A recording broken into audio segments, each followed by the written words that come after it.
Let me begin by making a comment which I know I have made for the last 30 years every year.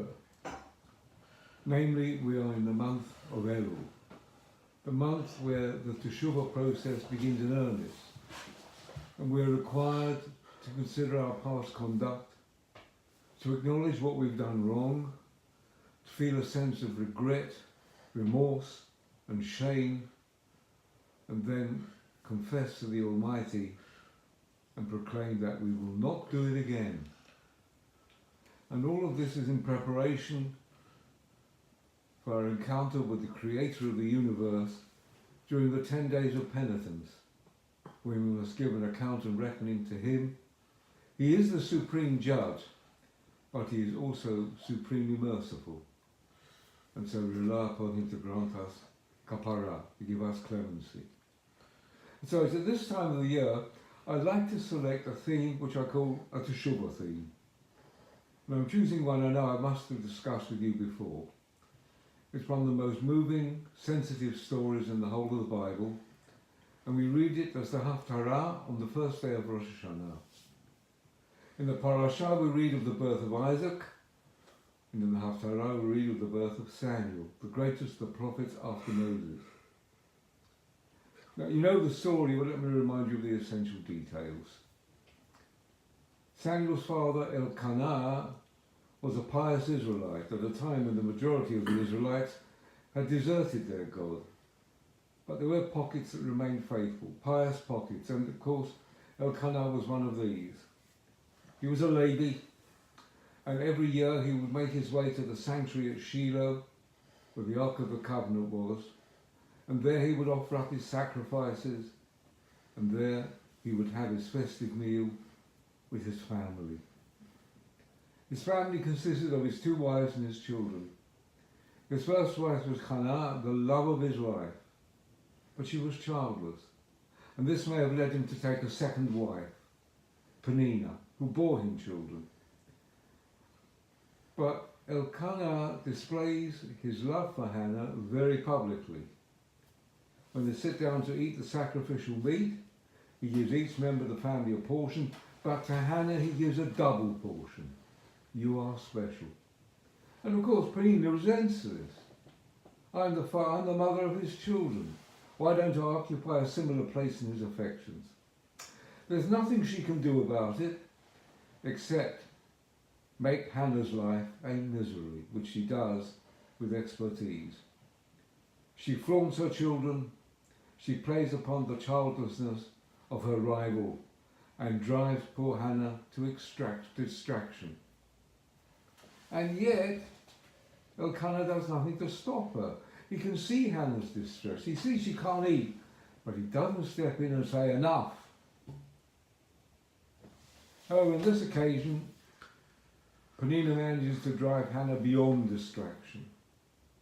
The poor woman is so upset she can't eat, and she leaves the table and goes into the sanctuary and prays for a child.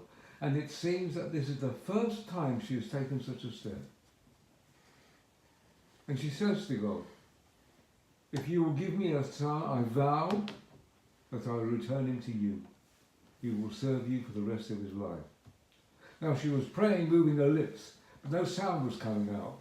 And Eli, who was sitting on his chair, watching things going on in the temple, because there were things that should not have gone on, sees this woman, her lips moving and no sound coming out, and he jumps to the conclusion she's drunk.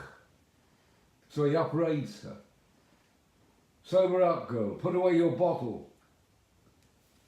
She protests, I'm not drunk. If I am drunk, it's with grief, it's with distraction, because I'm praying for a child. Eli is humbled by this, and he says to her, Yitein Adonai et shelatech asher sha'alt be'imo, which can be taken as a prayer. May God grant you the request you have made of him. But it could equally be a prophecy, and I think it is. In that defining moment in Israel's ancient unhappy history, Eli sensed this woman is to bring forth a child of destiny. And he says to her, God will grant you your request. And Hannah is uplifted, she's comforted. She returns to the family, and she's able to eat. And of course, in the course of the coming year, she gives birth to her baby, and she calls him Shemuel, name of God, for he is God's child. When the time comes round for them to go up to Shiloh, she says to her husband, the baby's too young, I can't take him yet. Let us wait until he's a little older. And Elkanah says, okay. But, Yakein, Adonai, et Devaro. Let God fulfill his purpose for our child. Elkanah sensed that his child was a child of destiny.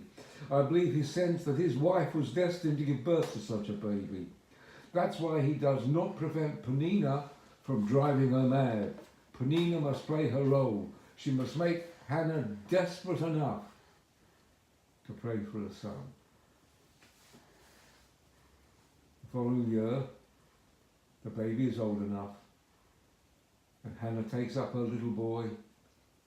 She presents him to Eli and says, this is the child for whom I prayed and made my vow, and now I give him back to you. He is to serve God for the rest of his life. But we're still left the question, why did Hannah wait so long? Why didn't she go and make a prayer beforehand? The answer is because this pious woman understood. If you seek something from God, you must be prepared to make a commitment to God. And she couldn't bring herself to make that commitment. Have a child, hold him in my arms and give him away. No! Only when she is sufficiently perturbed, only when she is sufficiently desperate, does she make her prayer and make her vow. And there's a lesson for us. Because we will soon be coming to the 10 days of penitence where we're going to pray. And each one of us has a problem. Something in our hearts and minds that troubles us. It may be a health problem, personal problem, family problem, money problem. And we want to pray to God. It's our right to do so. But you must bear in mind that if you make a request of God, you have to make a commitment to him too. And I think you all know what that commitment must be. We must commit to him that we will improve the religious quality of our lives. Not dramatically, step by step. Select something that you know in the past year you've done wrong and shouldn't have done, and stand before God and say, I pledge that I will no longer do this. Select a mitzvah that you failed to perform, the duty you should have done, and stand before him and say, Lord, I now pledge that I will keep this mitzvah. I seek your grace, grant it to me.